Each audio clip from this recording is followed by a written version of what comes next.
I always imagined being there when my son got married. The proud smile, the toast, the first dance. Every little moment a mother quietly dreams of. But when I asked, "So when's the wedding?" And my daughter-in-law smiled and said, "Oh, that was yesterday." The air left my lungs like I'd been punched. At first I laughed, waiting for the joke. She was calm, almost too calm, as if she were talking about a trip to the grocery store. But the look in her eyes, steady, unflinching, told me she wasn't kidding. My son stood just behind her, hands in his jeans pockets, eyes fixed on the floor. He couldn't even look at me. That silence, his silence, was the first crack that split everything open. My name is Linda Carter, and I've always believed that honesty, even when it hurts, is better than avoidance. But that day, I realized silence could cut deeper than lies. The woman standing in my living room, Emily, had entered our lives barely 8 months earlier. She was confident, magnetic, with that easy charm people either admire or mistrust instantly. I wasn't sure which it was for me. When I first met her, she had that wide, effortless smile, the kind that draws people in. My son Michael had always been quiet, a thoughtful young man with a gentle heart and a cautious nature. So when Emily came into his life, I was happy. She was sunshine to his calm skies, or so I thought. Over time, though, I noticed things. The secretive phone calls, the quick changes of topic when I entered the room, the texts he wouldn't explain. I told myself not to meddle. He was an adult. But mothers know. There's a certain stillness in a house when something isn't right. So when Emily told me they'd married yesterday, I just stood there, frozen. My first thought wasn't, how could you? It was, why now? Why the rush? Why the secrecy? What was I missing? Emily's voice broke through my spinning thoughts. It was small, just the two of us and a couple of friends, she said lightly. We didn't want to make a big deal out of it. A small deal. That's what she called the most important day of my son's life. Michael finally looked up then, and the guilt in his eyes said everything his words wouldn't. I was going to tell you, Mom, he muttered, his voice barely above a whisper. But we both knew that wasn't true. I felt the room tilt, the air tighten. Something had shifted between us, something that wouldn't go back to normal no matter how hard I tried. Emily smiled again, that same calm, unreadable smile, and in that instant, she didn't feel like part of my family. She felt like the reason it was about to fall apart. And deep down, I knew this was only the beginning. The morning after that conversation, I woke to the smell of coffee and the soft hum of voices downstairs. For a moment, I almost believed nothing had changed.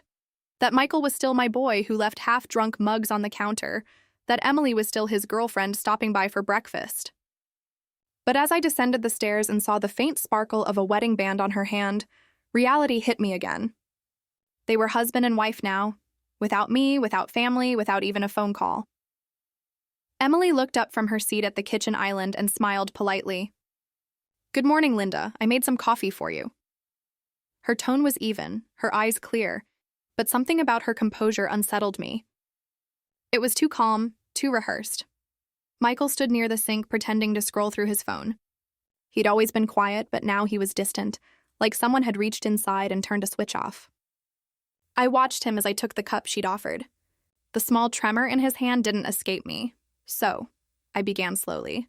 Married life already treating you well? Emily's smile didn't falter. It's different, she said, her voice carrying a trace of amusement, maybe even defiance.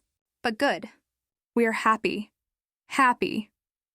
The word hung in the air like a challenge. When Michael finally spoke, his voice was careful, measured. Mom, I know it feels sudden, but Emily and I, we didn't want a big fuss. We wanted something simple, something just for us. Just for you, I echoed, feeling the sting of exclusion in every syllable. I looked at him and saw flashes of the little boy who used to run to me after school, face lit up with stories. Now he couldn't even meet my eyes. Emily reached out and touched his arm, gently, possessively. We'll do a family celebration later, she said, as if she were offering me a consolation prize. I nodded, but inside my thoughts tangled like threads. I didn't know what unnerved me more, their secrecy or the strange sense that Emily was the one steering the ship. Everything about her seemed composed, deliberate. The way she spoke, moved, smiled. Even her affection felt strategic, as if she knew exactly when to play the part of the doting wife. Over the next few days, the house filled with a polite sort of tension.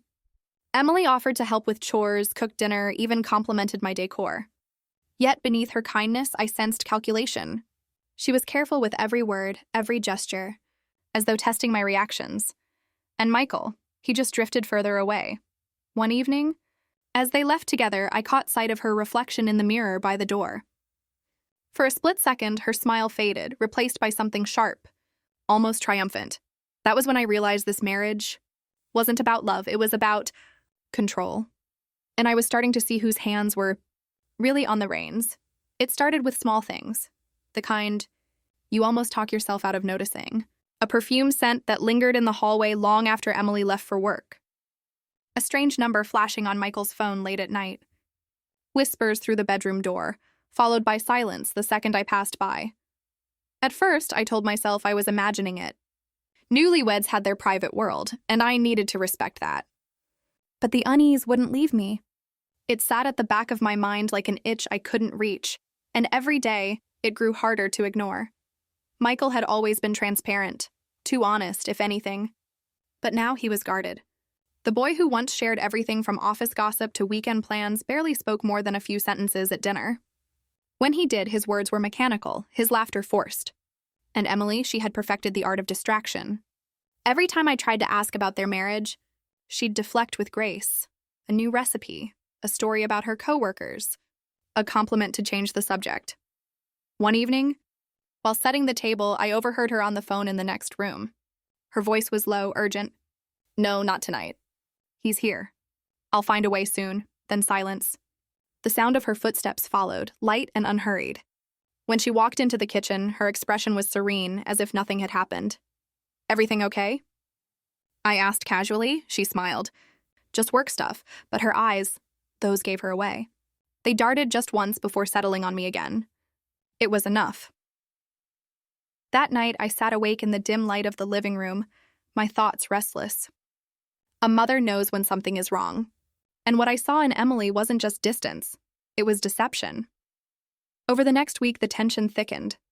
Michael came home later, often smelling faintly of whiskey, his tie undone, his words slurred with excuses.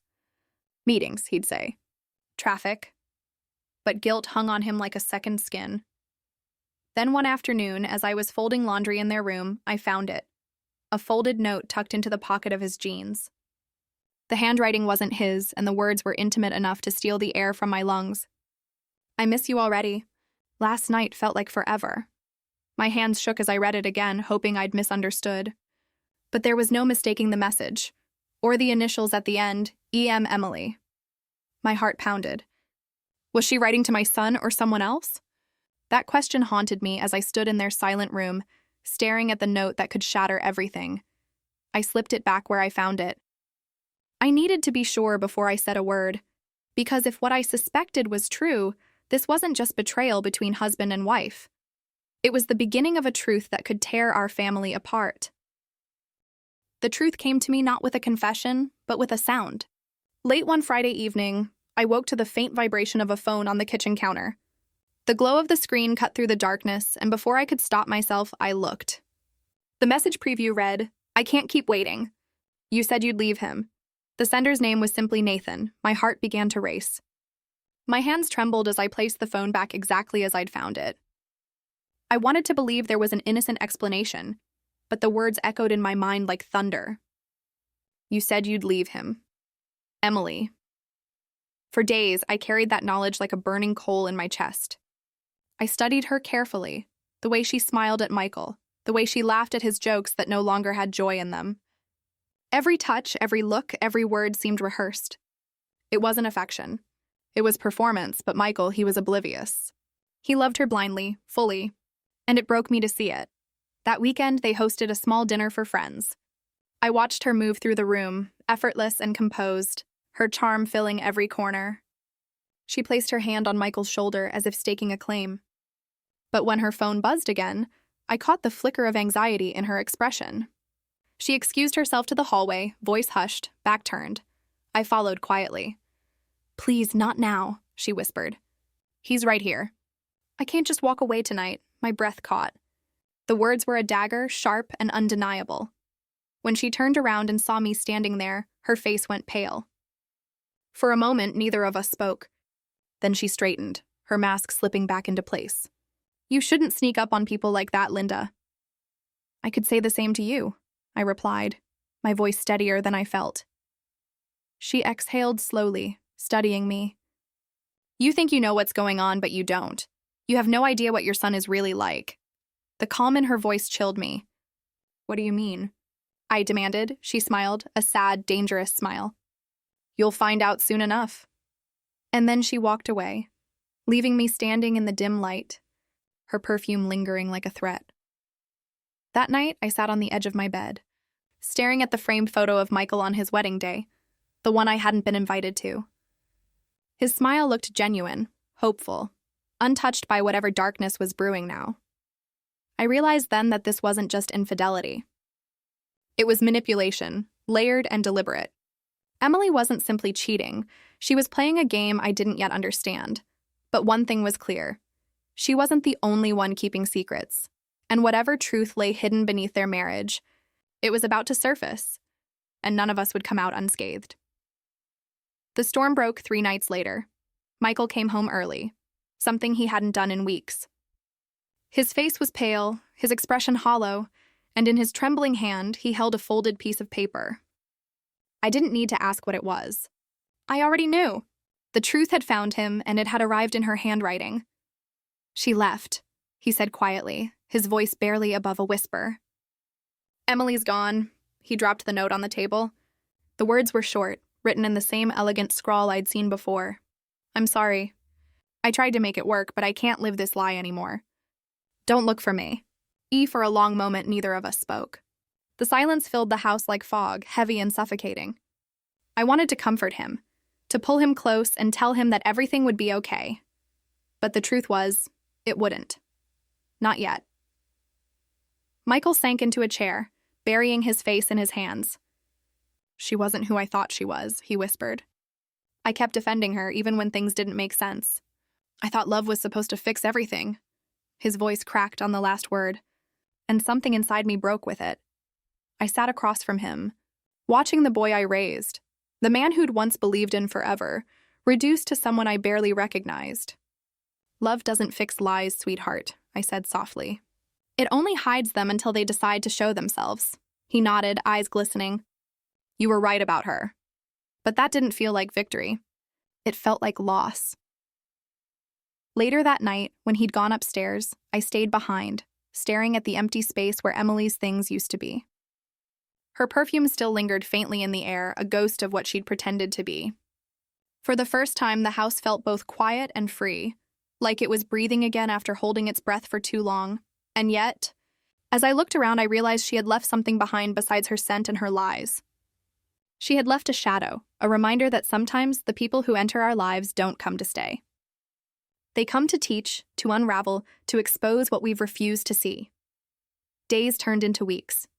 Michael began to heal, though the scars ran deep. He stopped wearing his wedding ring. He started walking in the mornings again, speaking more, laughing once in a while. And me, I learned that a mother's love can't protect her child from heartbreak, only help him survive it. Sometimes I still think about Emily, where she went, what truth she couldn't bear to live with. But I no longer feel anger, only a quiet kind of understanding. Not every love story ends with forever. Some end with a lesson, and ours ended with silence, the kind that finally brings peace.